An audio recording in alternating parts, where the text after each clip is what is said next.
Hi Gringo, it's Robbie here, and I was thinking about your question: how do we ascertain what is the correct direction of attack when we're considering square strategy theory?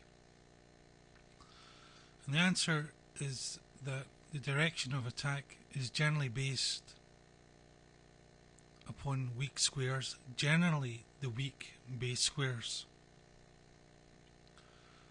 Now, just thinking from the perspective of white, the base squares are all found along the 7th rank. And depending on the relative weakness of these squares depends upon the direction of our attack.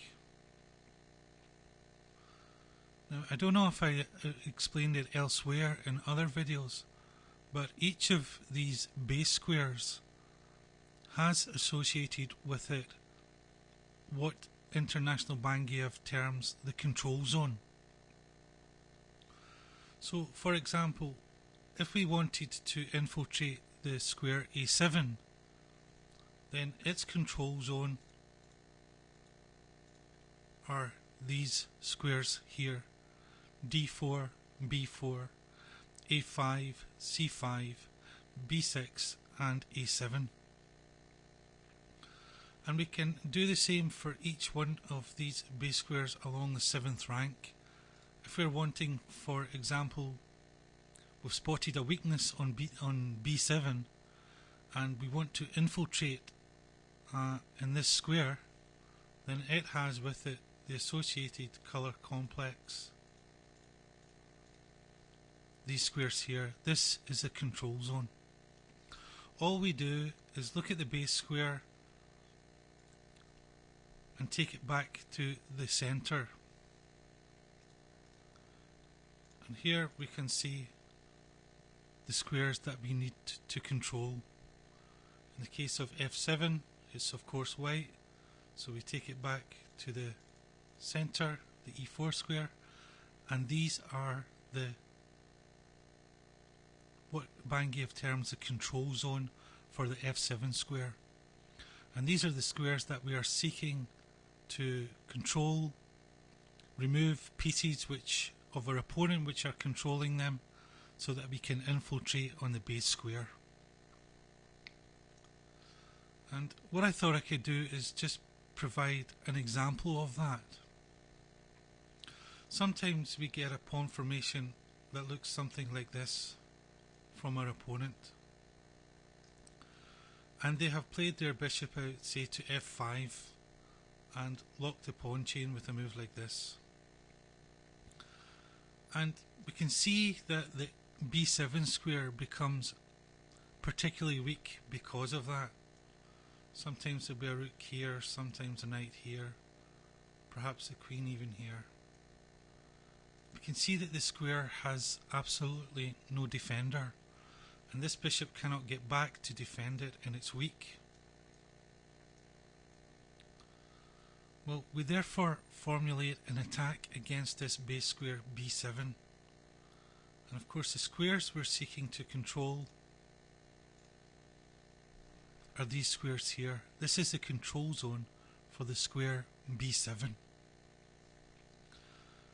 And we'll try our very best to put our pieces in such a position that they control these squares.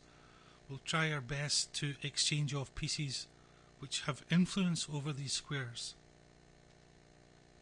For example, we might have therefore a bishop here. Let's just get the control zone up. We might have a bishop here controlling, of course, C4 and C6. We might, if we're fortunate, to have a knight here controlling, of course, B7 and E4. We might have a queen here, for example, indirectly controlling these squares, a rook on C1 indirectly controlling these squares. All the time our pieces are aimed at controlling this particular control zone for the base square B7, because as we have seen, it was particularly weak.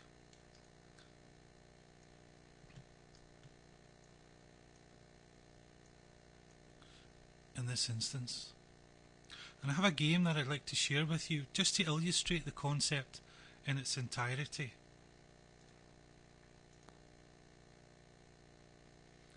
And if you could just give me a minute just to I enter into the PGN.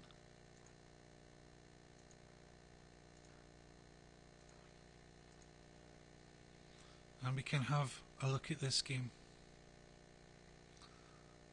And we'll look at it from the perspective of white.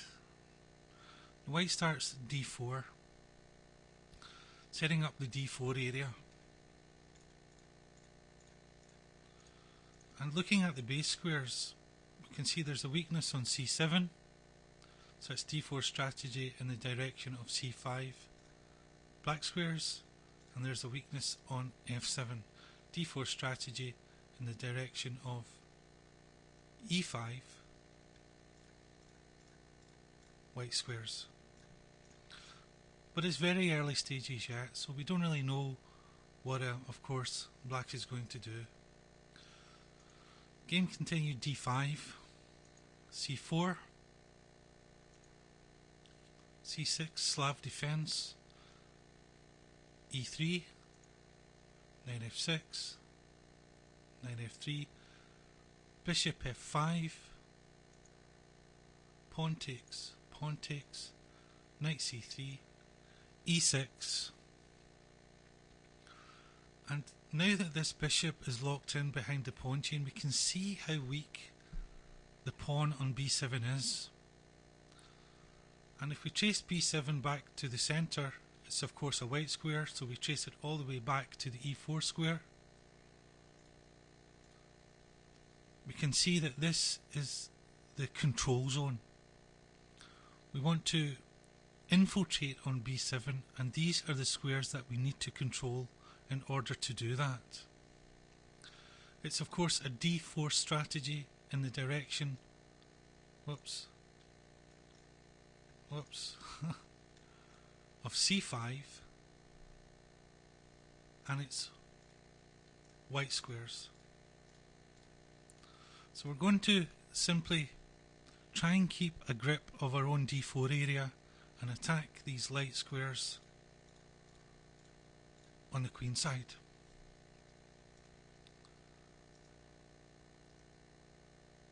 Knight to E5, taking control of two squares in our control zone. Bishop D6, queen to B3 was played.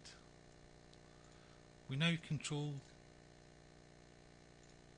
four of our squares in our control zone, and this one indirectly.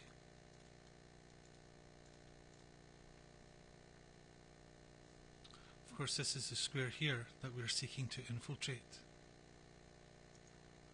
Queen to B6, seeking for a queen trade. Of course, white has had none of that. And now look at all the squares that we control in this control zone. Slowly, white is building up a dominating influence on these light squares on the queen side.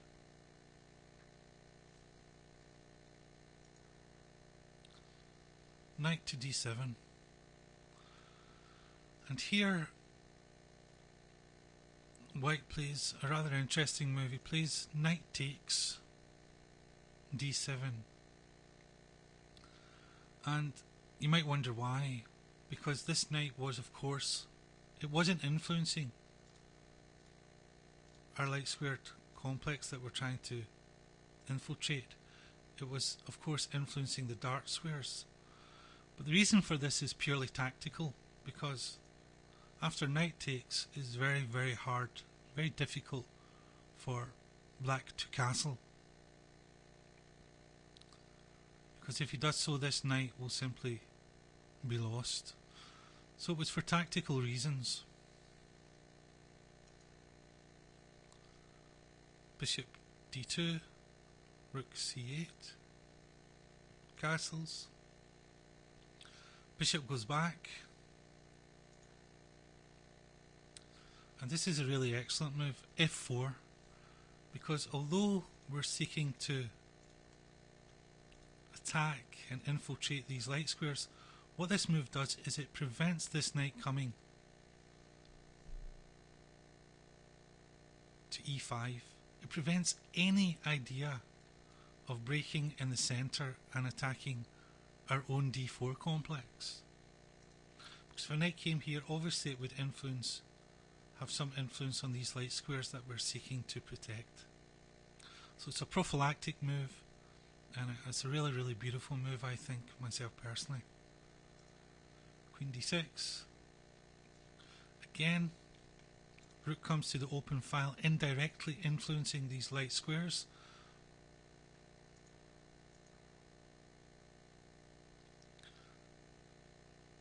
Knight to a4. And the idea of this is that this knight is going to come to c5, but again it will influence the light squares in the complex that we are seeking, of course, to dominate.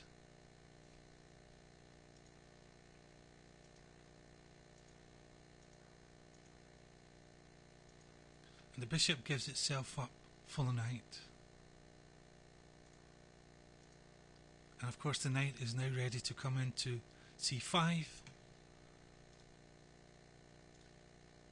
It's a double attack. The queen has to move. And here we see the culmination of white's strategy, infiltration on the weak b7 square. The culmination of this strategy, square strategy, of identifying the weak b7 square and seeking to dominate all the squares in what Bangiev calls the control zone. e4, d5, c4, b5, c6, and the square itself, b7. And if you look at other chess games, there are countless examples of this. So I hope that clarified it a little bit. It's often difficult when we're looking and trying to determine what is the direction of our attack. And the best advice I can give you is look at the base squares. Look at the relative weaknesses of the base squares and try to determine the control zone and the colour complex that you're in fact trying to dominate. So thanks very much, and I wish you well with your own chess. Take care and goodbye.